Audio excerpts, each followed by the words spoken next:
आप सभी को नमस्कार और हम आप सभी का स्वागत करते हैं अपने इस कंप्यूटर जी के प्लेटफॉर्म पर, जिसमें आज हम बात करेंगे Delhi subordinate service selection board ने पीजीटी टीचर्स के लिए जो है वैकेंसी निकाली है। ठीक है, ये रहा आपका ऑफिशियल वेबसाइट और हम ऑफिशियल नोटिफिकेशन इसका देखने वाले हैं। ओके, तो चलिए चलते हैं ऑफिशियल नोटिफिकेशन के अंदर। यहाँ पर जैसा कि आप यहाँ पर देख रहे हैं, आपकी जो है वैकेंसी नोटिस एडवर्टीजमेंट नंबर है 10/2024। ठीक है, कंबाइंड एग्जामिनेशन है किसके लिए?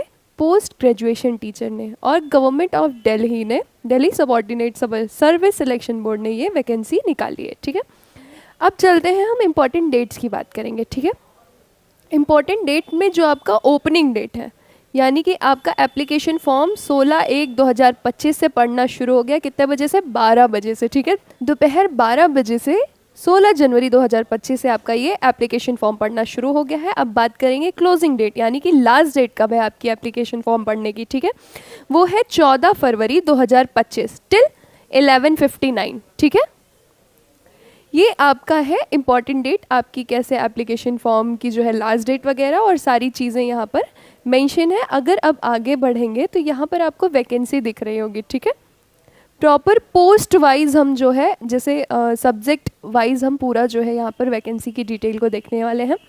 ठीक है, पोस्ट ग्रेजुएट टीचर्स की वैकेंसी है ये।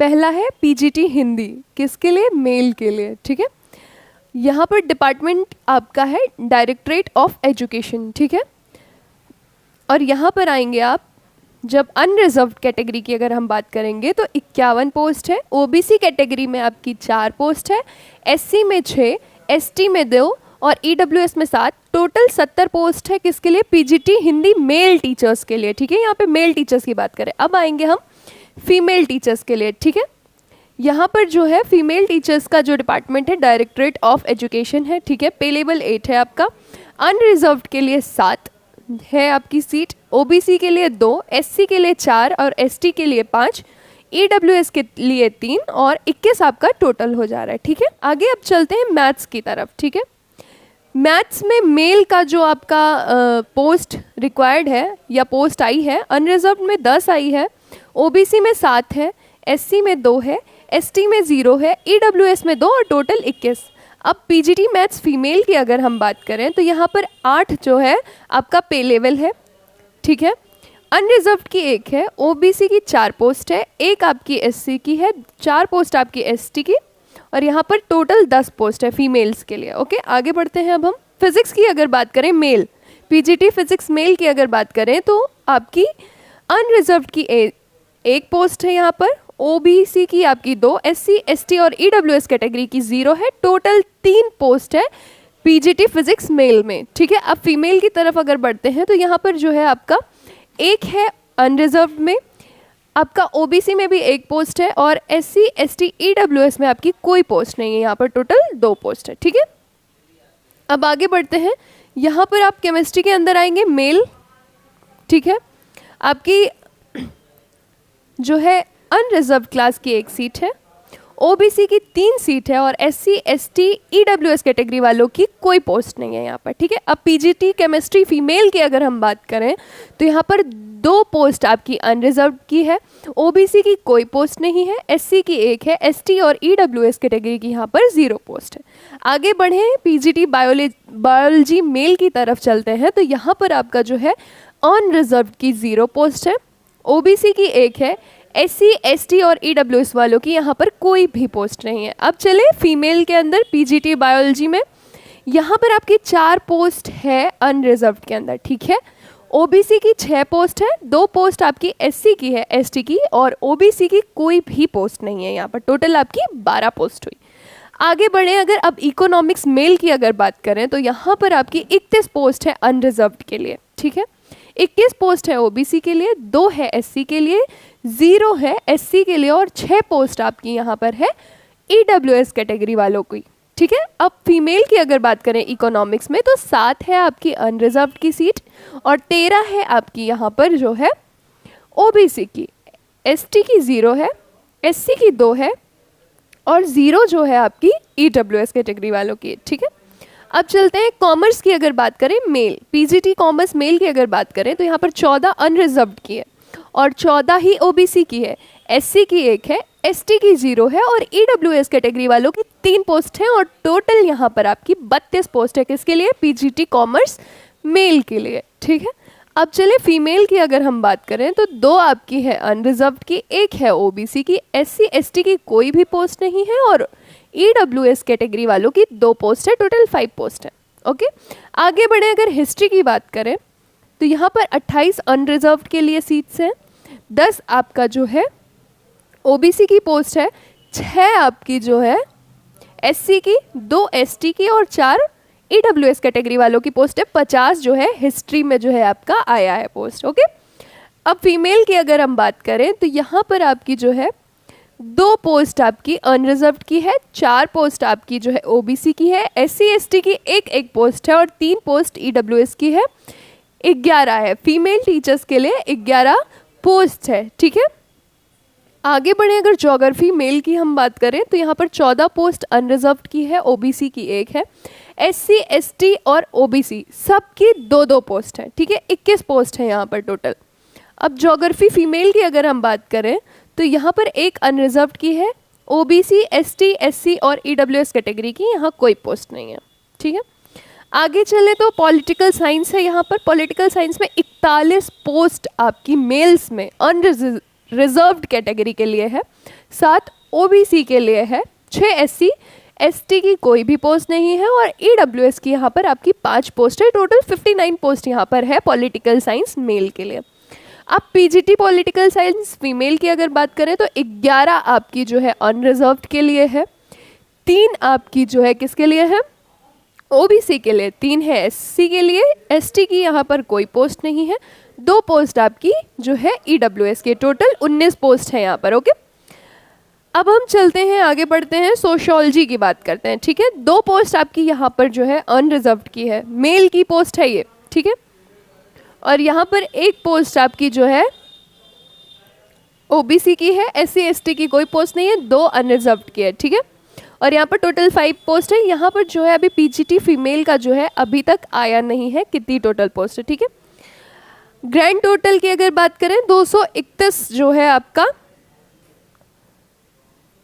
अनरिजर्व्ड कैटेगरी के लिए पोस्ट है टोटल। ठीक है, 105 आपकी ओबीसी के लिए है, 37 आपकी एससी के लिए है, एसटी के लिए 18 और 41 आपकी टोटल जो है किसके लिए है? अनरिजर्व्ड क्लास के लिए और 432 यहाँ पर टोटल पोस्ट है। ठीक है, अब अगर यहाँ पर आप देखेंगे तो candidates must apply online through the website, ये आपके वेबसाइट गिवन है। Closing date for submission of online application is up to 14/2/2025 till 11:59 PM। ठीक है, इसके बाद आपकी जो है लिंक डिसेबल हो जाएगी, मतलब अगर आप 14 फरवरी 2025 तक 11:59 PM तक अप्लाई करते हैं तभी तक अप्लाई होगा, वरना उसके बाद आपका जो है आपका लिंक डीएक्टिवेट हो जाएगा। ठीक है, डिसेबल कर दी जाएगी। और ये अगर आपको अप्लाई करना है, यहाँ पर आप देख रहे होंगे ऑफिशियल वेबसाइट गिवन है, यहाँ से आप अप्लाई कर सकते हैं। ठीक है, आगे बढ़ते हैं अब यहाँ पर हम एलिजिबिलिटी क्राइटेरिया को डिस्कस करेंगे और ये सब्जेक्ट है हिंदी। ठीक है, एजुकेशन क्वालिफिकेशन सबकी सेम है क्योंकि जो है मास्टर डिग्री सब में, मास्टर डिग्री रिक्वायर्ड है यहाँ पर सब में। अगर आप यहाँ पर ध्यान से पढ़ेंगे हिंदी के लिए जो एजुकेशन क्वालिफिकेशन है पहले उसे हम पढ़ेंगे। Master degree in Hindi from a recognised university institution with at least 50% marks in aggregate और इक्विवेलेंट ग्रेड। ठीक है, यहाँ पर आपको कह रहा है कि मास्टर डिग्री आपके पास होनी चाहिए किसमें? किसी भी रिकग्नाइज्ड यूनिवर्सिटी से आपके रिलेटेड सब्जेक्ट में एटलीस्ट आपके पास 50% मार्क्स होने चाहिए या उसके इक्विवेलेंट ग्रेड होना चाहिए। और आपका दूसरा क्वालिफिकेशन है बैचलर ऑफ एजुकेशन, यानी कि आप बीएड हो किसी भी रिकग्नाइज्ड यूनिवर्सिटी से, या तो आप बीए बीएड हो या बीएससी बीएड हो, या तो 3 साल का आपने इंटीग्रेटेड बीएड एमएड किया हो किसी भी रिकग्नाइज्ड यूनिवर्सिटी से। ठीक है, जैसे आपकी हिंदी की क्वालिफिकेशन है यहाँ पर, वैसे ही आप देखेंगे तो यहाँ पर आपका जो है एक्सपीरियंस यहाँ पर कोई भी नहीं है, आपको आप एक्सपीरियंस्ड नहीं हो फिर भी अप्लाई कर सकते हैं। ये आपकी पे स्केल गिवन है जैसा कि आप देख रहे हैं।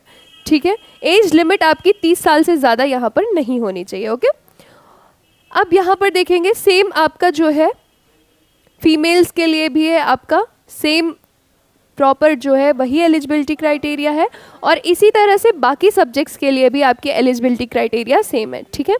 और आप अपनी एलिजिबिलिटी क्राइटेरिया को प्रॉपर जो है नोटिफिकेशन ओपन करके देख लीजिएगा, प्रॉपर नोटिफिकेशन को पढ़ा कीजिए। अब हम देखेंगे एग्जामिनेशन स्कीम क्या है, ठीक है। यहाँ पर जो है आपका 1 टीयर एग्जामिनेशन है, tier 1 for post graduate teacher, और एग्जामिनेशन जो है आपका टीयर 1 के लिए आपकी टेक्निकल और टीचिंग के लिए यहाँ पर गिवन है, जहाँ पर आप देखेंगे कि आपके 3 घंटे आपका ड्यूरेशन है, एग्ज़ाम ड्यूरेशन आपका 3 घंटे है, टोटल क्वेश्चन आपका 300 है और टोटल मार्क आपका 300 है, ठीक है। ग्रैंड टोटल यहाँ पर आपका 300 है।